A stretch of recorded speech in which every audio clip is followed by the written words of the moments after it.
Welcome to lesson 11.4, subtracting integers.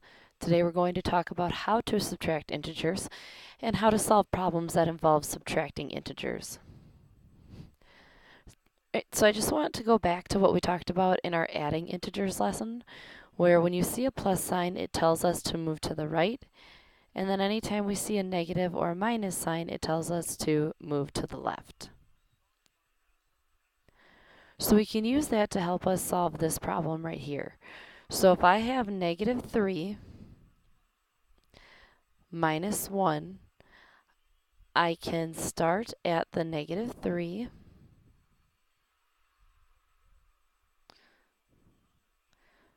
start here, and then the minus tells me to move left, and the 1 tells me I move left one space. So a negative 3 minus 1 is going to give me a negative 4. Right, so again, we can use the negative 2 as our starting spot. The subtraction sign tells me to move left, and it tells me to move left 7 spaces. So 1, 2, 3, 4, 5, 6, 7. So I know that negative 2 minus 7 is going to give me negative 9, because that's where I landed.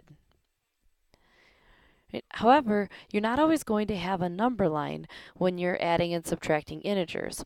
So just like we showed you some tricks for adding integers, we're going to do the same thing with subtracting integers.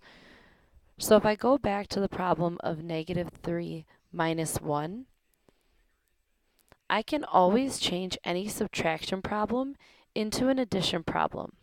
The key is, if I change my symbol, I also have to change this number. So I leave negative 3 alone. I leave my starting number alone. I'm going to take the opposite of subtraction, which is addition. And then I have to take the opposite of 1, which is negative 1. So now I have negative 3 plus negative 1, and this becomes a much nicer problem to work with. Because we know when we do a negative plus a negative, all we have to do is add the numbers and put the negative sign in front. In this case, 3 plus 1 is 4, and because it's a negative plus a negative, I know my answer has to be negative 4. All right, so let's take a look at these.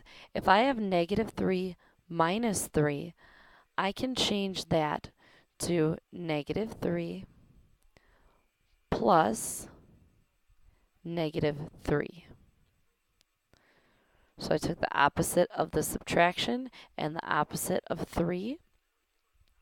And I know that 3 plus 3 gives me 6. And I can do that because it's a negative plus a negative. So my answer has to be negative 6.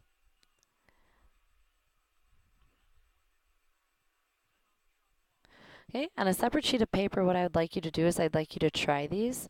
I know you don't have these problems in your notes, but I think it's important for you to try a couple of these. When you come back, we'll check your answers.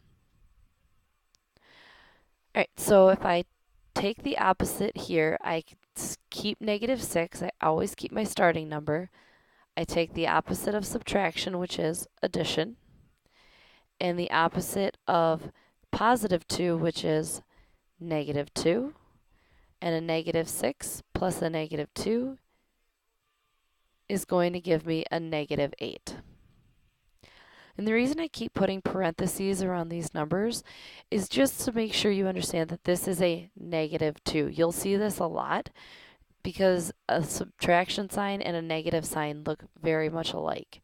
So if you see the parentheses and then a negative number on the inside, it's just helping you realize that it is a negative number. For negative 2 minus 7, we get negative 2.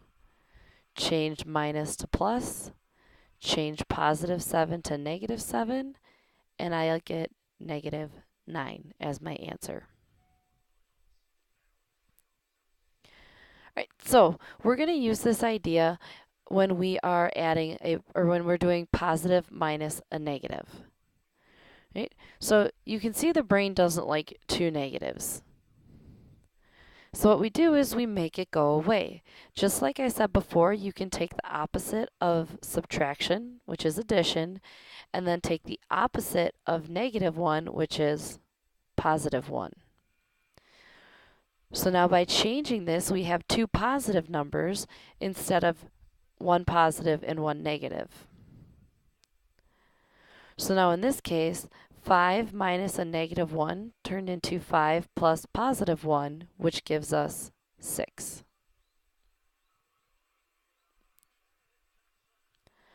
Right, so here we're going to try the same thing again.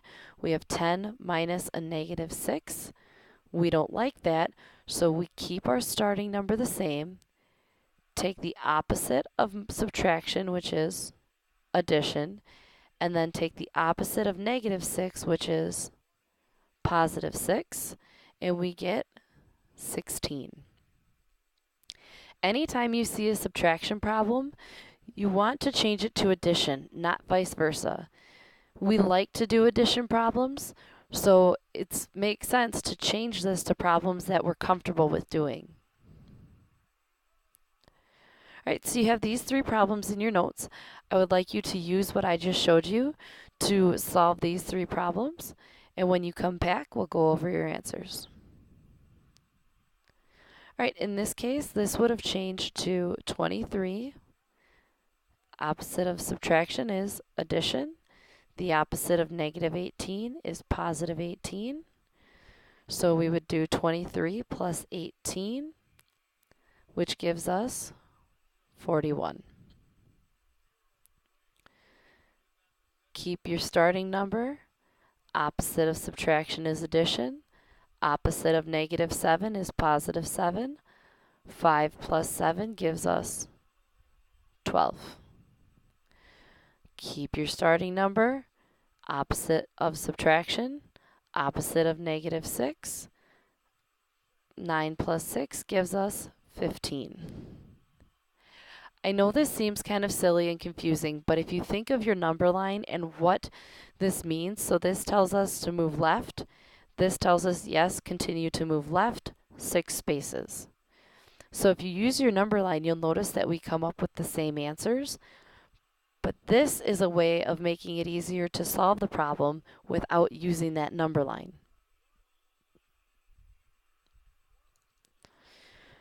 So now what happens if I have a negative minus a negative? I don't like having two minus signs or two negative signs, so why would I want 3? So what I do here is I decide that if I could change and take the opposite of subtraction and make it addition, I can do the same thing with all these negative numbers. Right, so the thing is though, I can never change that starting number. So I have to keep my -8, but I can take the opposite of subtraction, which is addition, and the opposite of -1, which is +1.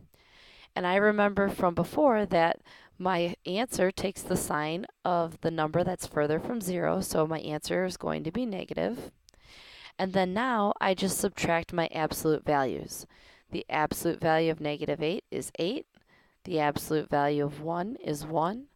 8 minus 1 is 7. So my answer here is -7. I know this seems really complicated and like it's a lot of work, but once you get the hang of it, it'll make subtracting integers much less complicated.